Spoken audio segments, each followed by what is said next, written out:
Hi, and welcome back to Fedmail. Thank you for joining us on this Friday afternoon. Shabbat Shalom to you and happy Passover.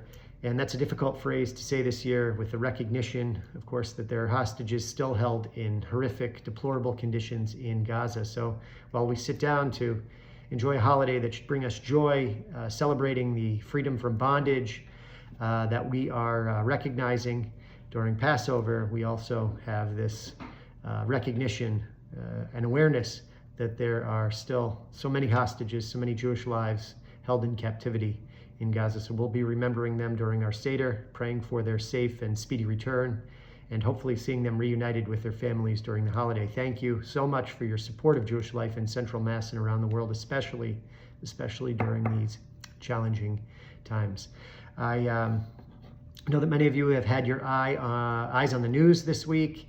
Prime Minister Netanyahu visited the United States, met with President Trump in the White House to discuss tariffs, to discuss the ongoing war, to discuss negotiations over the hostages, and it was revealed that the United States is interested in direct talks with Iran over their nuclear program. There's growing concern and urgency over the enriched uranium stockpiles held by Iran, their capabilities to create a nuclear weapon, God forbid. So there is a real interest in making sure that the dangers posed by Iran's nuclear capabilities are mitigated, and the United States wants to play a role in that. See how things play out. There were continued talks also in the region over the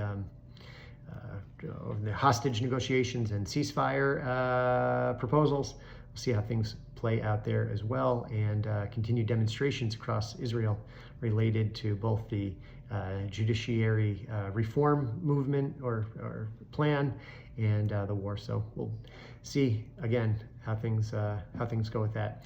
I want to bring your attention to the fact that World Zionist Congress is taking votes for the slates as it relates to the Congress. This will be your chance to have your voice heard, to decide where funds are allocated around the world for Jewish causes.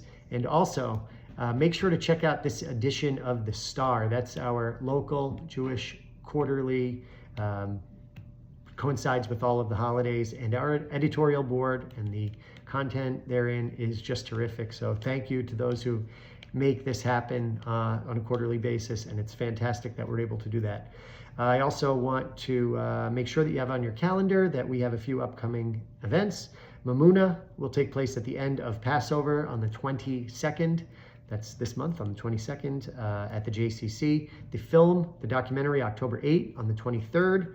Yom HaShoah is on the 27th, taking place at Agudat Achim. And also on that date, that morning, Ira Stoll, who many of you know from being a contributor to the Wall Street Journal and a number of other publications, well-respected journalist from our own community, will be speaking that morning at BI. So again, Ira Stoll at BI that morning. And there is a great play put on by the Central Mass Jewish Theater Company taking place at the Willows that afternoon. So busy day on the 27th. But a lot of nice things happening. In the meantime, again, wish you a meaningful and happy Passover. Hope you have a chance to come together with family, friends, and loved ones for this very special holiday. Let us see the safe and speedy return of our hostages. And thank you again for your support. Shabbat Shalom. Happy Passover. Bye-bye.